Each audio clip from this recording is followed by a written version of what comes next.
That sound, the scrape of heavy metal, the sickening rattle of a chain, it still echoes in the dead of night sometimes, pulling me from sleep with a jolt of ice-cold terror. It's the sound of cruelty trying to disguise itself as care. The sound of my own family betraying the woman who raised us. But that specific night, the only sounds they wanted anyone to hear were the thumping bass from their expensive speakers, the clinking of wine glasses, and bursts of fake laughter spilling from the open windows of their perfect suburban house. Inside, my sister Ava and her smug husband Mark were throwing a party, celebrating 10 years of what looked like wedded bliss to the outside world. They basked in the warm light spilling onto their ridiculously perfect lawn, soaking up the admiration of their friends. They had absolutely no idea what was coming. No clue that the flashing blue and red lights reflecting faintly off the neighbors' windows weren't just some random patrol car passing by. They were closing in. And I was the reason. My heart hammered against my ribs, a frantic counterpoint to the party's cheerful rhythm. Vengeance felt like ash in my mouth, bitter and cold but utterly necessary. Because what they'd done, hidden behind those pristine walls and practiced smiles, it was unforgivable. They had treated our grandmother, my grandmother, like an animal in a cage. And tonight, their anniversary celebration was about to become their public downfall. The whole world, or at least their whole world, was about to see them for the monsters they truly were. It felt like a lifetime ago, but it was really only a couple of years back that my life felt blessedly ordinary. As a young woman trying to make a name for myself as a graphic designer, my days were a comfortable cycle of client briefs, staring at screens until my eyes burned, reheating coffee, and retreating to my cozy, slightly cramped city apartment. It wasn't the glamorous life my sister chased, but it was mine, and I was content. The undisputed highlight, the anchor point of my week, was Sunday dinner at Grandma Ellen's house. Grandma was everything good in our family. Even approaching 80, she possessed this incredible life force. Her wit was sharper than a tack, her garden yielded tomatoes that could win ribbons, and her apple pie, well, let's just say angels wept when they tasted it. Her home, a modest little bungalow, wasn't filled with expensive things, but with warmth, worn photo albums stacked high, the constant comforting scent of lavender sachets tucked in drawers, and the invisible weight of decades of happy memories. She guarded her independence fiercely, and I admired that strength more than words can say. After Mom passed away when I was barely a teenager, Grandma had stepped in, becoming a second mother, a confidant, my rock. Our bond was deep, unbreakable. Or so I thought. My older sister, Ava, moved through life with a different kind of energy. Always impeccably dressed, always reaching for the next rung on the social and material ladder. A bigger house, a flashier car, friends who dropped the right names. She married Mark, a salesman whose charm always felt like a performance. He was handsome, smooth, quick, with a compliment that somehow felt hollow, his eyes never quite matching the warmth of his smile. I always felt a subtle undercurrent of competition from Ava, a faint bitterness masked by overly sweet pronouncements of sisterly love. She'd make little digs, couched as concern. Wasn't my apartment a bit small? Wasn't graphic design rather unstable? Mark just seemed to watch it all with a faint, knowing smirk, always backing her play. They lived in one of those sprawling McMansions in the suburbs, the kind with way too many gables, a 3-car garage, and landscaping so perfect it looked plastic. They visited Grandma, sure, but mostly on major holidays, bearing expensive gifts that felt oddly impersonal, chosen for show rather than sentiment. Grandma Ellen was always gracious, always polite, but sometimes after they'd swept out in a cloud of expensive perfume and self-importance, I'd catch a shadow crossing her face. A weariness in her eyes that vanished as quickly as it appeared. Still, life had its comforting rhythm. Work deadlines, my little apartment sanctuary, Sunday dinners filled with laughter and pie. Simple, stable, grounded in Grandma's unwavering love. I clung to that normalcy, that precious connection. I had no earthly idea it was poised to shatter into a million pieces. The phone rang early on a Tuesday. Ava's voice crackled with a panicky edge that sounded rehearsed. "Sarah, it's Grandma. She's had a fall." My world tilted. Blood pounded in my ears as I raced to the hospital, images of Grandma, frail and hurt, flashing before my eyes. She'd broken her hip. The relief that it wasn't worse was quickly tempered by the doctor's serious tone. The surgery went well, but recovery would be long and arduous. Living alone, even in her beloved bungalow, was out of the question for the foreseeable future. She needed round-the-clock care, assistance with everything. My mind was racing, trying to figure out logistics, costs, options, when Ava and Mark appeared, radiating an almost unnerving level of competence and manufactured concern. Ava patted my arm, her touch feeling more like acclaim than comfort. "Don't you worry about a thing, Sarah," she announced, her voice pitched just right for maximum effect. "Mark and I have talked it over. Grandma will come live with us.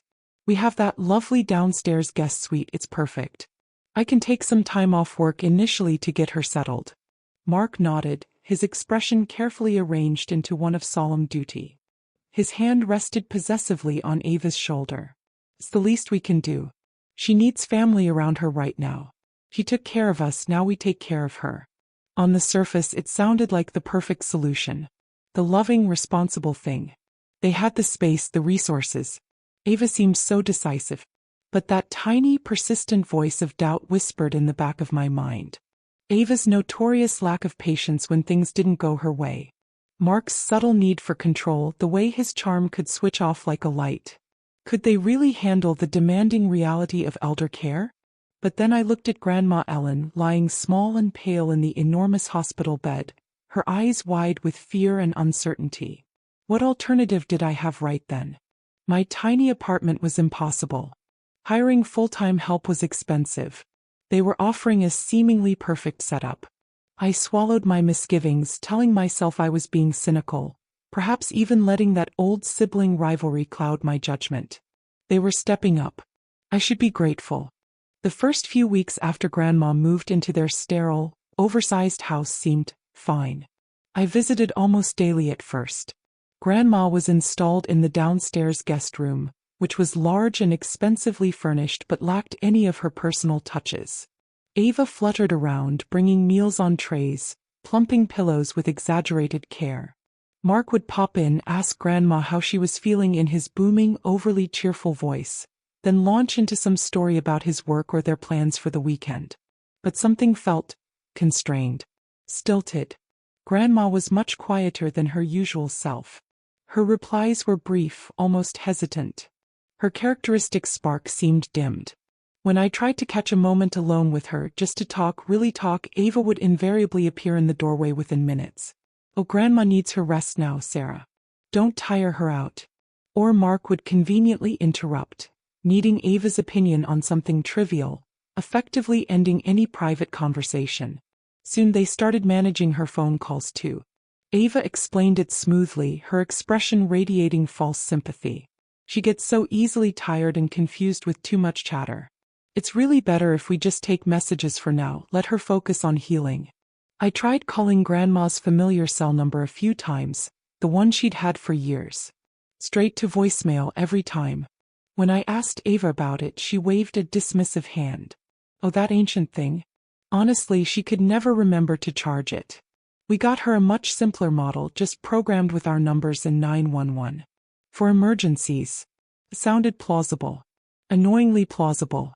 Yet it sent a chill down my spine. Why wouldn't my number be programmed in? Why cut off her main line of communication with the outside world, with me? The knot of unease in my stomach tightened. It felt less like care and more like control. Something wasn't right here. Not right at all.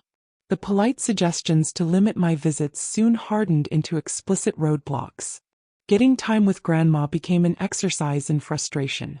"Oh, Sarah, today's just not a good day," Ava's voice would sigh over the phone, heavy with put-upon patience. "Grandma had a terribly rough night, barely slept a wink." Or maybe Mark's parents are stopping by unexpectedly.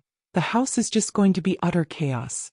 The excuses varied, but the result was the same. I couldn't get in. They were always delivered with that infuriating blend of feigned concern and subtle accusation that my presence was the problem.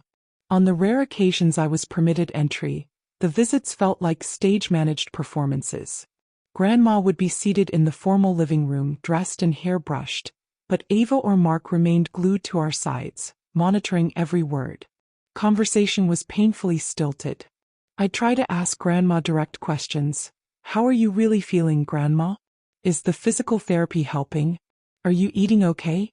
But she'd offer only vague, non-committal answers, her eyes darting nervously towards Ava every few seconds. It wasn't just quietness anymore. It felt like fear. Once I was sure I saw a faint yellowish-purple bruise blooming on her upper arm, just peeking out from the cuff of her cardigan. My breath caught. Gently I asked her, Grandma, what happened to your arm? Before Grandma could even open her mouth, Ava jumped in, her voice sharp. Oh, that. She bumped into the doorframe yesterday, didn't you, Grandma? Such a clumsy thing sometimes. We really need to bubble wrap the whole house. She laughed, a brittle, unpleasant sound. Grandma just nodded mutely, her gaze fixed on her lap, her hand instinctively pulling the sleeve down further. My blood ran cold. Phone calls dwindled to almost nothing.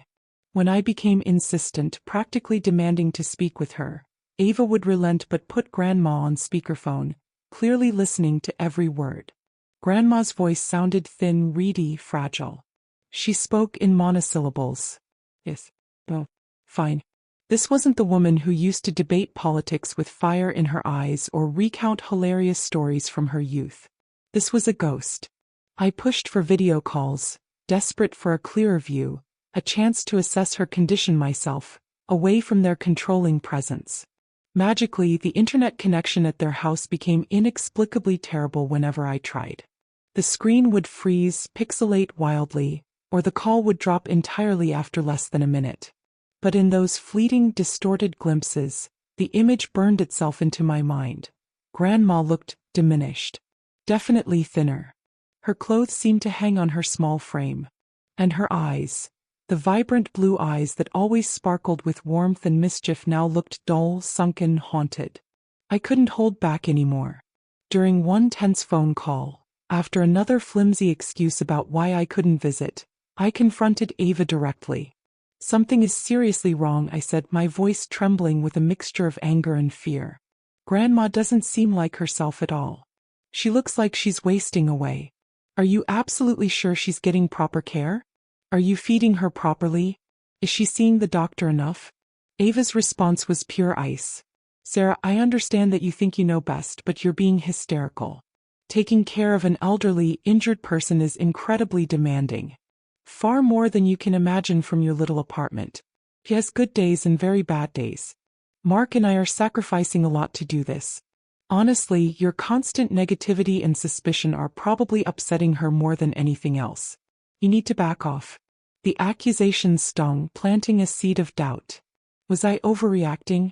Was my grief and worry making me see shadows where there were none? I tried talking to a couple of cousins, sharing my deep unease. They listened, offered sympathetic noises, but ultimately deferred to Ava. Well, Ava seems to have everything under control, one said hesitantly. She posted some nice pictures on Facebook last week. Grandma looked okay sitting in the garden. Pictures. Ava had blocked me on social media years ago after some petty argument she'd blown out of proportion. Of course, she was curating a perfect image online while I was shut out. The feeling of isolation intensified. My concerns were being dismissed as neurotic interference. But the image of Grandma's haunted eyes, the memory of that bruise, the evasiveness, it all screamed that something was terribly, fundamentally wrong. This wasn't just neglect born of incompetence. It felt deliberate, calculated. They were hiding something monstrous. And I was starting to fear the worst. My worry morphed into a gnawing, all-consuming anxiety. Ava stopped answering my calls entirely for days at a time. Texts eventually received curt, impersonal replies. Grandma's resting. Not a good time today. We'll let you know when she feels up to visitors. Each message felt like another brick added to the wall they were building around her, sealing her off from me, from the world. One Saturday afternoon, after another sleepless night spent imagining horrible scenarios, adrenaline and desperation took over. Enough was enough. I drove to their house, my knuckles white on the steering wheel, rehearsing what I would say, determined not to be turned away this time. I marched up the perfectly paved pathway, ignoring the pristine flower beds, and rang the doorbell, the chime echoing unervingly loud in the quiet suburban street. Mark answered. The usual smooth salesman smile was gone, replaced by a tight, annoyed frown. Sir. He didn't even try to sound welcoming. This isn't a good time. He physically blocked the doorway, his body language radiating hostility. I just want to see her, Mark, I pleaded, struggling to keep my voice from shaking. Just for 5 minutes. Please. I need to see for myself that she's okay. She's asleep, he snapped, his voice low and hard. And Ava's trying to rest too. You barging in like this is completely inappropriate and disruptive. Please, Mark. I'm desperate. I'm so worried about her. His eyes narrowed, becoming cold, hard chips of stone. Your worrying is the problem, Sarah. Ava told you. You're stressing Grandma out with all this drama. Maybe it's best for everyone if you just give us some space for a while. A long while. Let things settle down. He began to push the door closed. Mark, wait. Please. I instinctively put my hand out, reaching for the door frame, a completely futile gesture. He slammed the door shut with finality. The sharp click of the deadbolt sliding into place echoed louder than a gunshot in the sudden silence. I just stood there on their perfect porch, stunned, tears finally spilling over, hot and angry. Turned away like a stranger. Worse than a stranger. Like a threat. My blood ran cold. This wasn't just protectiveness anymore. It wasn't just stress. This was deliberate, aggressive isolation. They weren't shielding her. They were imprisoning her. Controlling every aspect of her existence. But why? Why go to such lengths? The ugly answer solidified in my mind with sickening certainty. Money. Greed. Grandma Ellen wasn't rich by Ava and Mark standards, but she owned her little bungalow free and clear. She had a respectable widow's pension from Grandpa, plus her own retirement savings carefully squirreled away over decades. It wasn't a fortune, but it was enough to significantly cushion Ava and Mark's already comfortable lifestyle. Enough to fund more renovations, fancier vacations, keep up appearances. Were they systematically draining her accounts? Coercing her into changing her will? Using her vulnerability to secure their financial future? The thought made me physically ill. I leaned against the porch railing, trying to breathe. I considered calling 911 right then and there, demanding a welfare check. But what concrete proof did I have? That they were rude and wouldn't let me in? That Grandma sounded subdued on the few calls I managed? It felt agonizingly flimsy, easily explained away by stressed caregivers dealing with a difficult relative and an overbearing sister. I'd already made an anonymous call to Adult Protective Services weeks earlier, outlining my suspicions. They were kind, concerned even, but explained the harsh reality. Without concrete evidence of abuse or neglect, something more than my gut feeling and third-hand observations, their hands were tied, especially when dealing with family members presenting themselves as dedicated caregivers. They couldn't just storm the house based on my word against Ava's. Frustration clawed at me, mixing with a growing terror. They were getting away with it. Whatever it truly entailed. And my gut, my instincts, everything screamed that it was far worse than just financial manipulation or basic neglect. That haunted look in Grandma's eyes during those brief, glitchy video calls. It wasn't just sadness or confusion. It was stark fear. A chilling resolve hardened within me. I couldn't rely on the authorities, not yet. I couldn't rely on other family members blinded by Ava's performance. If I wanted to save Grandma, if I wanted to expose whatever horrors were happening behind that closed door, I had to get proof myself.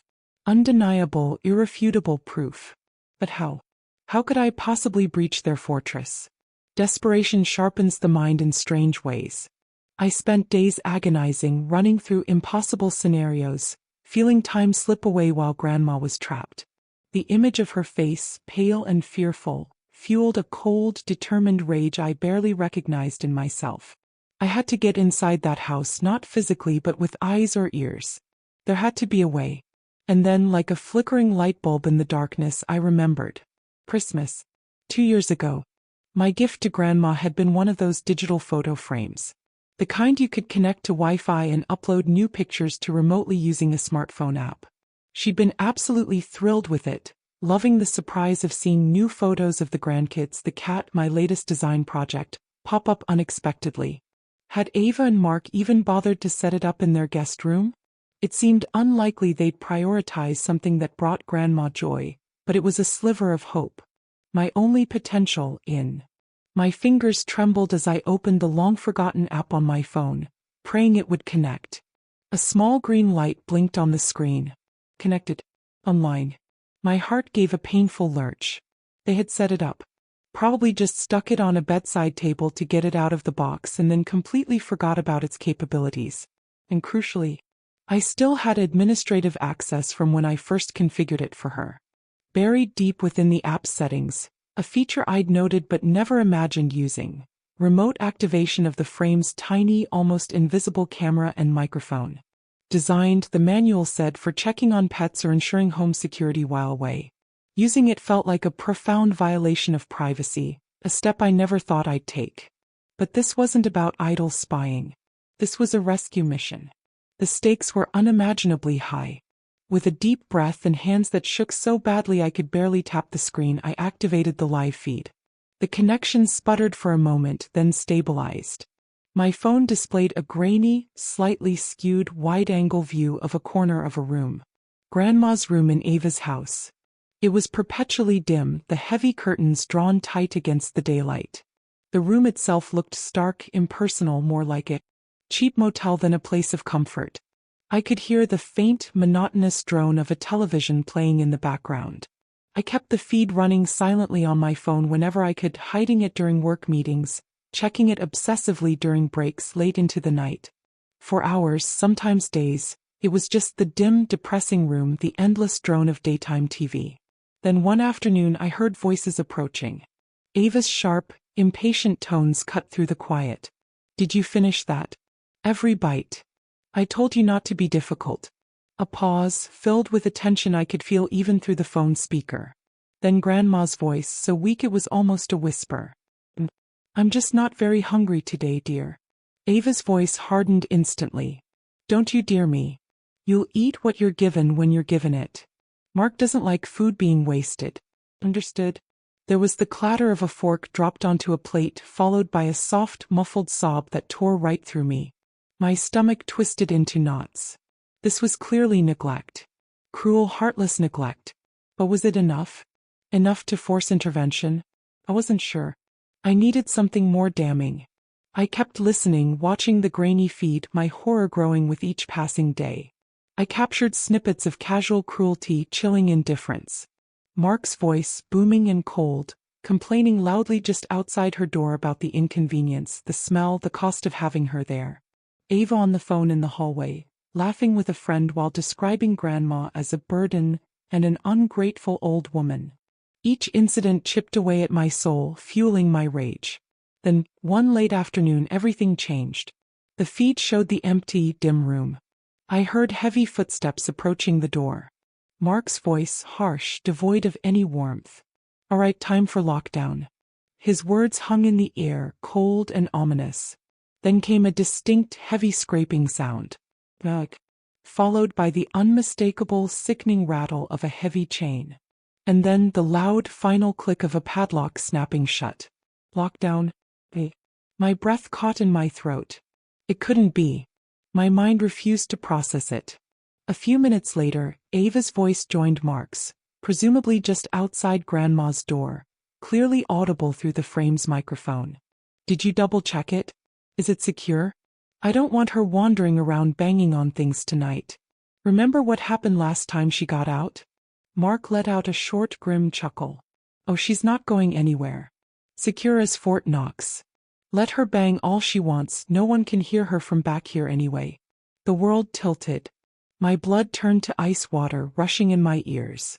Lockdown. A chain. A padlock. They weren't just confining her to her room. They were literally, physically locking her in like an animal. The horrific phrase from the video title I'd eventually use slammed into my consciousness. Chained like an animal. It wasn't hyperbole. It was the horrifying reality. Tears streamed down my face, hot tears of pure, unadulterated rage and grief. I frantically saved the recording, time-stamped, undeniable. My hands shook so violently I almost dropped my phone. This was it. This was the proof. The smoking gun. And they were going to burn for this. The raw fury didn't dissipate. Instead, it sharpened, coalesced into a plan fueled by ice-cold resolve. I needed witnesses. I needed public humiliation. I needed their perfect world to shatter around them in the most dramatic way possible. A quick check of Ava's social media, accessed discreetly through a mutual friend's account, confirmed my hopes. A flurry of breathless posts about their upcoming 10th anniversary party. A huge, catered affair to be held at their house. This Saturday night. The sheer, staggering hypocrisy of it almost made me laugh, a harsh, broken sound. Celebrating a decade of their supposedly perfect marriage while keeping my terrified, frail grandmother locked away like a dirty secret under the same roof. It was obscene. And it was the perfect stage for their reckoning.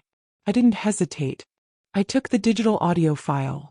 The neglect, the verbal abuse, the chilling conversation about the chain, the padlock, the lockdown, straight to the main police department. No anonymous calls this time. I walked in, demanded to speak with a detective in the elder abuse unit, sat down and laid everything bare. I played the recording, my voice steady as I explained the context, the isolation, the blocked visits, the fear I'd heard in Grandma's voice, the terror I felt knowing she was trapped. I showed them the time-stamped logs from the photo frame app, proving the recording's authenticity. This time they listened. Really listened. The grainy audio Mark's callous dismissal, Ava's sharp cruelty, and above all, that horrifying rattle of the chain and click of the padlock. It painted a picture no one could ignore. Adult Protective Services was contacted immediately. We worked together quickly and efficiently. The party wasn't just a convenient time. It was tactically perfect. It ensured maximum impact, maximum witness presence, and guaranteed both Ava and Mark would be there, caught red-handed in their finery. The plan was meticulously coordinated. The police and APS would arrive mid-celebration. Saturday night finally came. I parked my car down the street again, engine off, watching the house blaze with light. But this time I wasn't helpless. This time I was waiting for the cavalry I had summoned. The music pulsed louder than before, the laughter seemed higher-pitched, more forced. I could see the silhouettes of guests milling about, drinks in hand. Ava, likely preening in some ridiculously expensive dress, playing the role of gracious hostess. Mark undoubtedly holding court, charming everyone with his practiced smile. Utterly oblivious. And then, right on schedule, the distant wail of sirens grew steadily louder, closer. Flashing red and blue lights sliced through the suburban darkness, bathing the perfect house in an unwanted, garish glow. One patrol car pulled directly into their driveway, blocking any escape. Another followed, parking angled across the street. Car doors opened and closed with sharp authority. Uniformed officers emerged, their faces grim, their movements purposeful. The party music inside stuttered and died. The cheerful chatter dissolved into confused murmurs. Faces began appearing at the windows, outlined against the light, peering out into the sudden chaos. The pristine front door opened and Mark stood framed there, drink still clutched in his hand, his face a mask of annoyance, clearly preparing to complain about the noise ruining his perfect party. His expression morphed instantly, from irritation to disbelief. Then to a dawning, sickening horror as two uniformed officers walked briskly up his perfect stone pathway. They were followed by a plainclothes detective I recognized and the compassionate but firm APS caseworker I'd spoken with. And then there was me. I stepped out from the shadows beneath a neighbor's tree and fell into step behind them, my face set like stone, my eyes fixed on Mark. The detective's voice cut through the stunned silence, loud and clear. "Mark Peterson? Ava Peterson?" Mark just nodded dumbly, his mouth slightly open. Ava materialized behind him, her dazzling party smile frozen on her face, rapidly crumbling into bewildered fury as she took in the scene. "What is the meaning of this?" she shrieked, her voice shrill. "We're having a private party. You have no right." "We're here regarding the welfare of Ellen Albright," the detective stated, his tone calm but unwavering. "We have received credible evidence, including audio recordings indicating severe neglect, unlawful confinement, and felony elder abuse occurring at this residence. A collective gasp rippled through the guests now crowded fearfully in the entryway and peering from the windows. Ava's face drained of all color, leaving her makeup standing out in stark relief. That's preposterous. Lies. He's lying. Sarah put you up to this. Her finger, trembling violently, jabbed towards me. We have sufficient cause and warrant to ensure Mrs. Albright's safety and search these premises, the detective continued, utterly ignoring Ava's hysterical outburst. Where is she being kept? Mark stammered, looking wildly between the officers and his wife. She's fine. She's sleeping. Upstairs in her room. A feeble, desperate lie. Our information strongly suggests otherwise, the APS caseworker interjected quietly but firmly. We have reason to believe she is being held involuntarily in the downstairs room, possibly secured by restraints. While two officers moved to detain Ava and Mark, who were now babbling frantic, overlapping denials, the detective, the caseworker, and another officer headed purposefully towards the back hallway, towards Grandma's room. The party guests watched in horrified, breathless silence, their expensive clothes and jewelry suddenly looking cheap and tawdry in the flashing emergency lights. We heard the officers conferring near the door, then a sharp cracking sound, the unmistakable noise of a lock being forcibly broken. A moment later, one of the uniformed officers reappeared in the hallway entrance, his face pale and etched with anger. She's in there, he confirmed, his voice tight. The door was secured from the outside with a heavy chain and a padlock. She's conscious but extremely weak and clearly terrified. A wave of horrified whispers and shocked exclamations swept through the remaining guests. People physically recoiled from Ava and Mark as if they carried a contagion. The detective turned back to the couple, his face hard. Ava Peterson, Mark Peterson, you are under arrest for suspicion of felony elder abuse, false imprisonment, and related charges. Watching the handcuffs click onto their wrists, seeing the utter disbelief and crumbling arrogance on their faces as they were led away in front of everyone they'd worked so hard to impress. It wasn't joy I felt. Not exactly. It was a profound, bone-deep, draining sense of relief. Justice. Ugly, messy, necessary justice. Paramedics arrived, carefully maneuvering a stretcher into the house. A few minutes later they emerged, carrying Grandma Ellen. She looked impossibly small and fragile, wrapped in blankets, blinking against the flashing lights.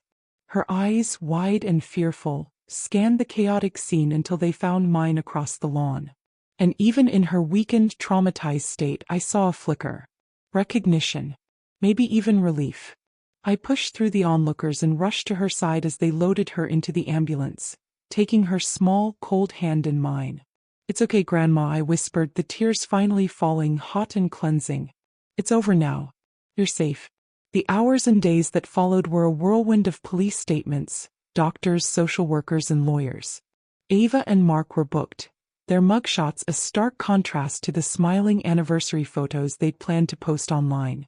Their circle of friends evaporated overnight, scattering like dust in the wind, horrified by the reality behind the perfect facade. The news spread through the community like wildfire. The perfect couple exposed as monsters. Grandma Ellen was admitted to the hospital, thankfully stabilized. The diagnosis was grim. Severe malnutrition, dehydration, muscle atrophy from confinement, and deep psychological trauma. But underlying it all, the doctors marveled at her resilience. She was a fighter. The chain, the padlock, the state of her room, it was all meticulously documented, damning evidence against Ava and Mark. The legal battle was less dramatic than the arrest, but the outcome was inevitable. Faced with the audio recordings, the physical evidence, and testimony from medical staff and APS, Ava and Mark eventually took plea deals rather than face a public trial. They received significant prison sentences for felony elder abuse and unlawful imprisonment. Their assets were frozen, and a separate civil case sought to recover any of Grandma's funds they had misappropriated. Justice, when it finally arrived, felt less like a victory and more like the necessary closing of a dark, painful chapter. Grandma's recovery journey has been long and it's far from over. She spent months in a specialized rehabilitation facility, slowly regaining physical strength. The emotional scars, the deep wounds of betrayal by her own granddaughter, are healing much more slowly. She eventually agreed to move into a lovely assisted living facility not far from my apartment. It's bright, cheerful, filled with kind staff and other residents. I visit almost every day. We sit, sometimes talking, sometimes in comfortable silence. We rarely speak directly about Ava and Mark or the horrors she endured. But sometimes, as she watches the birds outside her window or carefully tends to the small collection of potted geraniums on her balcony, I see it, a faint glimmer of the old sparkle returning to her eyes. It's a fragile hope, but it's there. My own life is irrevocably changed. The easy trust one once placed in the world, especially in family, is gone, replaced by a vigilant awareness, a harder-earned wisdom. My career goals seem less important now than ensuring Grandma feels safe, loved, and valued every single day. The ordeal taught me the painful lesson that evil can wear the most familiar, smiling face. It taught me to listen without fail to that insistent inner voice, that gut feeling. But it also revealed a strength I never knew I possessed, and shone a light on the incredible resilience of the human spirit, embodied by my grandmother. Sometimes very late at night when the world is quiet, I still hear it, the phantom rattle of a chain. But then I picture Grandma Ellen, sleeping peacefully in her own sunny room, safe and warm. And the sound begins to fade. Justice didn't erase the pain and revenge didn't heal the wounds overnight. But holding those responsible accountable, that brought a necessary reckoning. And maybe, just maybe, a measure of peace. It's a stark reminder, though. Always protect the vulnerable, always question appearances, and never, ever ignore the whispers of your own intuition. Because sometimes, the most terrifying monsters are the ones hiding in plain sight behind the most ordinary doors.